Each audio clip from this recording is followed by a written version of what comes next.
Бәріңізге сәлем, сіздермен болған Жұлдыз. Бүгін біз краб таяқшаларынан салат әзірлейтін боламыз.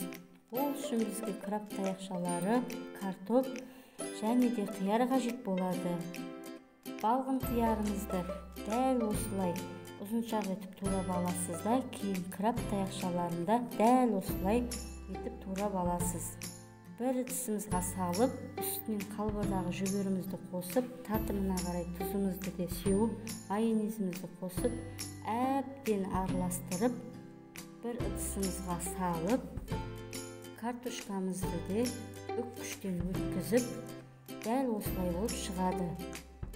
Майымызды құйып, үстінен картошкамызды салып, әбден қызартып аламыз да, салатымыздың бетіне сәндік үшін картошка пайды жабамыз.